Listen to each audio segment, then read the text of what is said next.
So we've been discussing technician pay plans, service writer pay plans, hiring employees, and there's something really important that I want to bring into the picture here because it's more of a big picture item, but it's critical to the success of your organization. And that is the idea of shop meetings. I said it, shop meetings. Nobody wants to have shop meetings. I get it. When I conduct these business management seminars and I bring this up and I say to a group of 40 individuals, who here currently hold shop meetings, and not a single hand goes up, I know what I'm facing. Now, I strongly encourage shop meetings for a number of reasons. First of which, it's all about communication. And I don't care what organization you're talking about. If you can't communicate within the organization, you're going to have some challenges.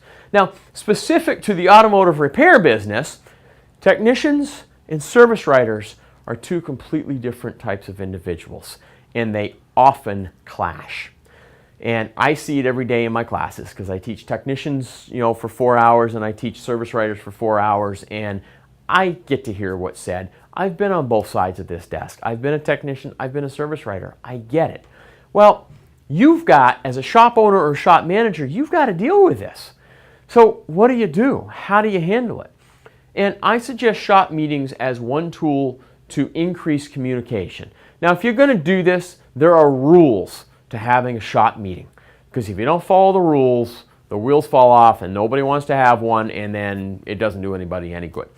The first rule is keep it short. 15, 20 minutes maximum. You've got to keep it short. You don't want to get into the challenges with having people come in early or stay late. That's not going to work for your shop meeting. Keep it short. If you keep it short enough, 15, 20 minutes, you can usually fit it in somewhere within the day without hurting your productivity or your normal business flow. So rule number 1 is short. Rule number 2 is have an agenda. If you don't have an agenda, what happens? And I know what you're saying, because this is the one thing the technicians and service writers all agree on. When I ask that question to either group, they all come back with the same thing.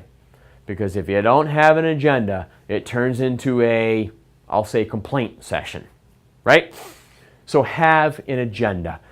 I like 3s, if you hadn't noticed. Everything's 3. People are going to remember 3 things generally.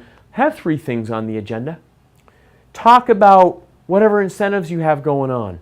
Talk about quality control. Talk about hours of operation. Use the shop meeting to recognize employees as well as say, listen, guys, we've had too many comebacks this week. Give me your ideas on what we can do to lower the number of comebacks. Don't use it to be a dictator. Don't use it to say, listen, you know what, John? You had 4 comebacks last week. That's not acceptable. You got to get better or you're done. That's not the way to do it. Say, John, we've had a lot of comebacks this week. As you know, what ideas do you have to reduce these comebacks? What's causing these comebacks? How can I help you reduce the number of comebacks? It sends a very different message than just dictating how things are going to be. You work with these people every day. You need them to represent your business, to grow your business, and to keep your customers satisfied. So get their ideas. The power is in the group idea, not just in one person dictating. So rule number 2 was have an agenda. And then rule number 3 about shop meetings is be consistent.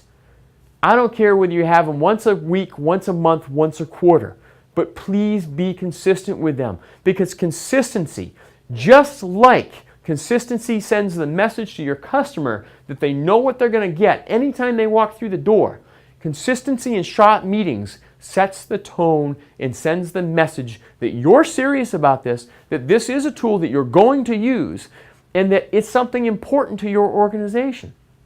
So if you don't do shop meetings now, start having shop meetings. Please plan a year's worth of them. If you're going to do it, sit down and do it right. If you're going to have 3 items on an agenda, then great. Have a shop meeting once a month to start with. Write out 12 agendas. That's 36 things. They can be duplicates. That's fine. Maybe you only have 12 things that you're going to repeat. That's okay, because as time goes on, you'll be able to modify those agendas. But I want you to be able to put it all up front and say, look, every second Tuesday of the month, we're going to have a shop meeting. So short, consistent, and have an agenda. Okay? Think about it, implement it, and keep up the awesome work.